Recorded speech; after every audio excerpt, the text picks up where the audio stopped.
Bismillahirrahmanirrahim. Assalamualaikum warahmatullahi wabarakatuh. Yang saya hormati Ustaz Muhammad Syauqi Saiful Sabri selaku pensyarah kami yang mengajar usul fiqh pada semester kali ini dan telah mengizinkan kami untuk membuat satu tajuk iaitu fatwa khitan bagi anak perempuan. Kumpulan kami terdiri daripada 4 orang, iaitu yang pertama Abdul Karim bin Muhammad Siddiq, kedua Nik Muhammad Amin Ashraf bin Muhammad Nik Nizam, ketiga saya sendiri Muhammad Asyari bin Sultan alias Sabdan, dan akhir sekali Muhammad Nufurkon bin Rahmat.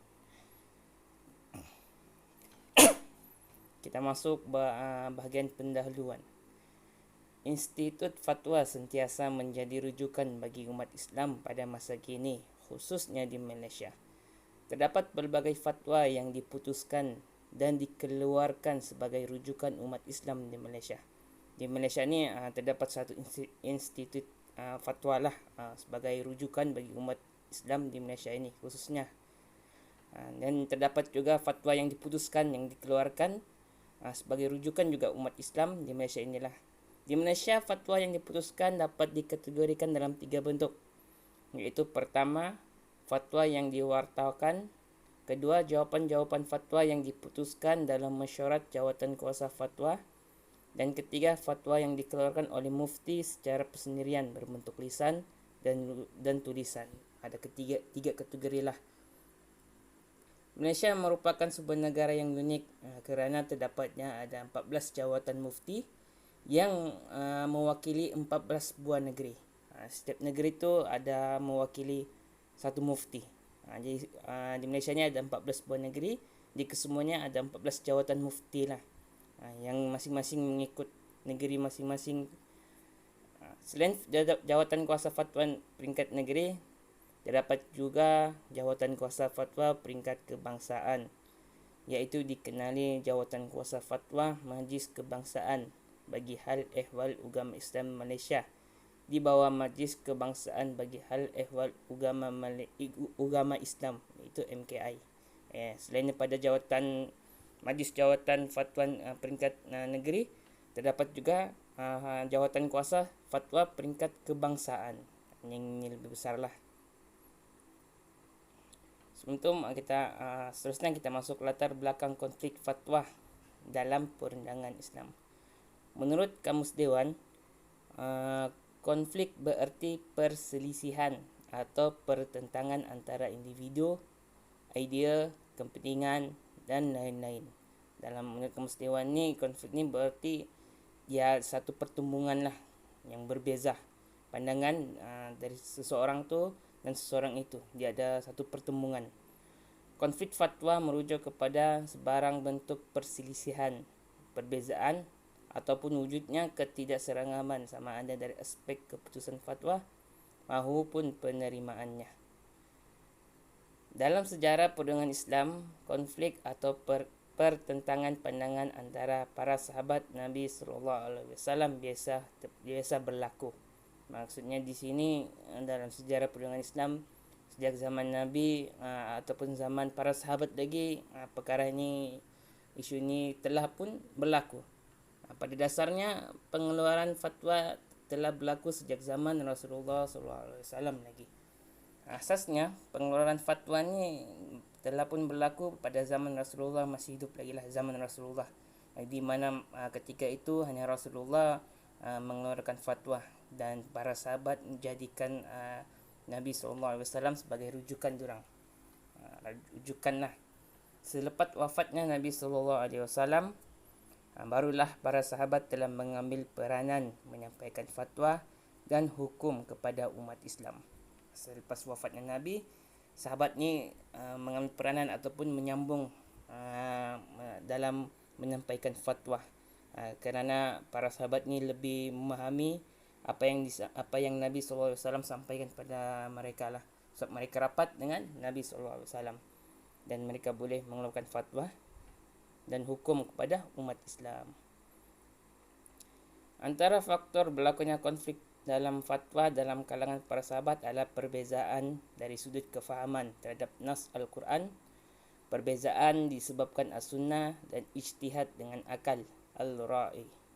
Dalam faktor yang disebabkan al-sunnah biasanya ia berlaku kerana beberapa aspek. Itu yang pertama, terdapat sahabat yang mendengar hadis dalam suatu peristiwa tetapi tidak mendengarnya dalam peristiwa yang lain. Para sahabat ni dia dengar satu hadis ni, satu peristiwa, tetapi peristiwa lain sahabat tidak mendengarnya. Dikatakan mereka tiada ketika itu. Maka mereka berfatwa dengan berdasarkan hadis yang ada pada mereka. Oleh itu mereka sampaikan fatwa yang mereka dapat daripada Nabi sahaja. Yang fatwa yang mereka tidak dengar, para sahabat tidak sampaikanlah. Mereka tidak tahu ataupun tidak sampai hadis itu pada mereka. Terdapat juga antara mereka menolak suatu hadis kerana perawinya tidak thiqah dan sikap berwaspada dalam periwayatan hadis. Dan selain itu juga para sahabat ni bersikap berhati-hatilah dalam meriwayatkan satu hadis itu. Terdapat hadis yang tidak sampai kepada sahabat seperti yang nombor satu pertama tadi itu. Mereka tidak, hadis tidak sampai pada mereka. Boleh jadi mereka tiada dalam satu peristiwa itu. Mereka berbeza dari sudut penentuan illah hukum. Mereka sudut maksudnya pandangannya illah yang kefahaman orang sendiri. Kegiatan fatwa terus berlaku sehinggalah zaman al-tabi'in, tabi'in dan seterusnya sehinggalah pada zaman sekarang. Kegiatan fatwa ni tidaklah terberhenti pada zaman sahabat tetapi diteruskan sampailah zaman sekarang. Konflik fatwa di Malaysia. Secara umumnya, konflik fatwa sentiasa berlaku dalam pelbagai isu semasa dan berbagai bidang kehidupan. Konflik ini wujud dalam beberapa bentuk, antaranya adalah konflik antara institusi fatwa, iaitu konflik antara fatwa, institusi fatwa kebangsaan dan fatwa, institusi fatwa negeri. Kedua, konflik antara fatwa institusi fatwa negeri dalam fatwa institusi fatwa negeri lain. Yang kedua itu konflik melibatkan fatwa itu sendiri, yang di mana konflik antara fatwa institusi fatwa dengan fatwa persendirian, konflik antara fatwa persendirian dengan fatwa persendirian ulama lain. Seterusnya saya serahkan kepada sahabat saya untuk menyampaikan poin seterusnya. Okey, terima kasih kepada saudara Syahari. Seterusnya kita masuk kepada khitan bagi anak perempuan. Amalan bersunat bagi bayi perempuan atau khitan bayi perempuan ini sudah lama menjadi amalan masyarakat terdahulu. Pada zaman Rasulullah SAW amalan ini telah wujud dan baginda mengiktiraf amalan khitan bayi perempuan ini. Ini bermaksud amalan ini dibenarkan dalam ajaran Islam. Allah Ta'ala ada berfirman dalam surah An-Nahl ayat 123 bermaksud, kemudian kami, yakni Allah, wahyukan kepada kamu, wahai Muhammad, hendaklah engkau menurut agama Nabi Ibrahim yang berdiri teguh di atas jalan yang benar dan tiadalah dia dari orang-orang musyrik. Daripada Abu Hurairah radhiyallahu anhu bahawa Rasulullah sallallahu alaihi wasallam telah bersabda dengan maksud, Nabi Ibrahim alaihissalam berkhatan dengan menggunakan qadum, yakni alat seperti kapak kecil, ketika umur baginda 80 tahun. Hadis riwayat Imam Bukhari dan juga Muslim. Okey, seterusnya. Persyaratan khitan bagi perempuan dalam Islam. Diriwayatkan oleh Humaid bin Bilal, Rasulullah telah bersabda dengan maksud, dan apabila bertemunya dua khitan, iaitu kemaluan lelaki dan juga kemaluan wanita, maka wajiblah untuk mandi. Dalam hadis ini, ia menunjukkan bahawa bukan kaum lelaki sahaja yang wajib berkhatan, tetapi juga kepada kaum perempuan. Dalam mazhab Syafi'i, hukum yang paling masyhur berkenaan berkhitan bagi perempuan ini adalah wajib, dan ia juga telah diputuskan oleh Imam Syafi'i sendiri. Imam Ahmad bin Hanbal turut menyatakan bahawa ia adalah wajib, sama dengan apa yang diputuskan oleh Imam Syafi'i. Namun kebanyakan ulama lain beserta Imam Abu Hanifah dan juga Imam Malik hanya menyatakan hukum sunat bagi khitan pada perempuan. Okay, seterusnya saya serahkan kepada sahabat saya. Oke, terima kasih Abdul Karim. Oke, seterusnya kita akan menyambung kepada konflik fatwa di Malaysia, khitan bagi anak perempuan. Fatwa pejabat wilayah persekutuan. Fatwa wilayah persekutuan berpendapat bahawa wajib hukumnya berkhatan bagi laki dan perempuan.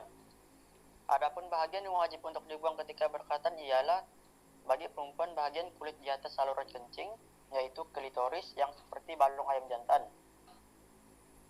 Bagi perempuan disunatkan agar dinipiskan atau dikemaskan saja dan jangan melampau-lampau dalam memotong seperti amalan female genital mutilation yang mana sehingga merosakkan dan mencacatkan klitoris. Bahkan perbuatan seperti itu diharamkan dalam Islam.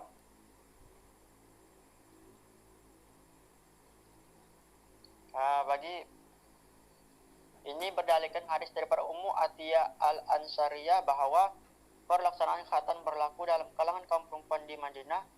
Lalu Rasulullah SAW berpesan kepada beliau, yang bermaksud, janganlah engkau potong semuanya kerana itu menguntungkan bagi wanita dan disukai oleh suami. Hadis riwayat Imam Abu Daud dalam sunan beliau mendaifkannya. Ini dipersetujui oleh Syekh Suwaib Al-Arnaud tetapi disahihkan oleh Syekh Al-Albani. Seterusnya fatwa negeri Perlis. Fatwa negeri Perlis berpendapat hukum khitan bagi wanita berbeza mengikut keadaan alat sulit seseorang wanita. Ia berdasarkan keadaan setiap wanita setelah ditentukan keperluannya oleh pakar. Jika seorang wanita mendapati dirinya perlu melakukan khitan dan dipersetujui oleh pakar, maka ianya satu makrumah, yaitu penghormatan. Dalam hadis Ummu Atiyah yang dinilai hasan oleh sebagian ulama, sekiranya didapati tiada keperluan melakukan khitan, maka khitan tidak perlu dilakukan untuk dirinya. Adapun khitan bagi perempuan yang dilakukan oleh sebagian masyarakat tanpa merujuk keperluannya kepada pakar merupakan amalan yang tidak mempunyai apa-apa asas dalil syarak. Bahkan mungkin menendahkan baik kepada kemudaratan jika dilakukan secara yang salah.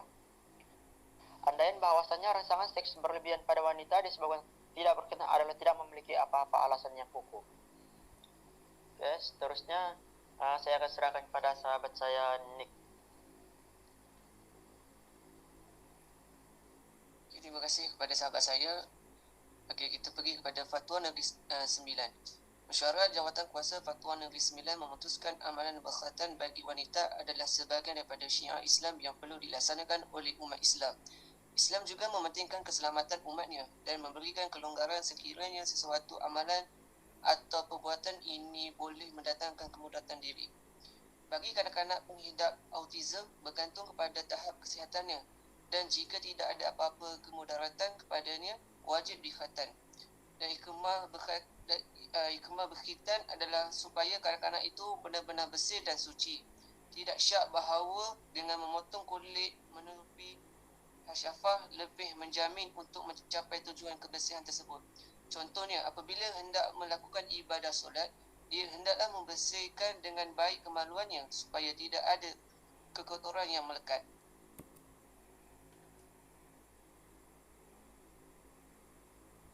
Okey, kita pergi pada Fatwa Majlis Kebahasaan. Fatwa Majlis Kebahasaan bagi Hal Ehwal Agama Islam Malaysia telah membincangkan hukum pemotongan genitalia wanita, yakni female genital mutilation.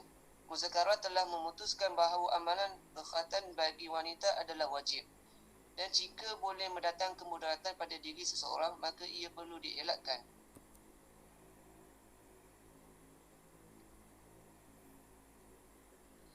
Fatwa Negeri Johor pula menyatakan memutuskan bahawasanya hukum berkhitan bagi perempuan adalah harus. Ini bermakna keluarganya boleh memilih sama ada mahu melaksanakan atau tidak mahu melakukan khitan terhadap bayi perempuan itu.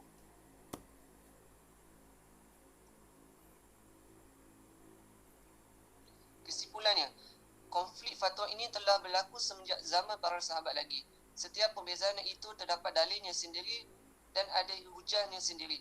Sifat berlapang dada itu haruslah ada pada setiap manusia, terutama kalangan para ulama, mufti dan agamawan dan juga orang awam yang beragama Islam. Sebagai orang awam pula perlulah mengikuti fatwa di tempat negerinya sendiri atau di tempat mana dia berada untuk mengelakkan kekeliruan.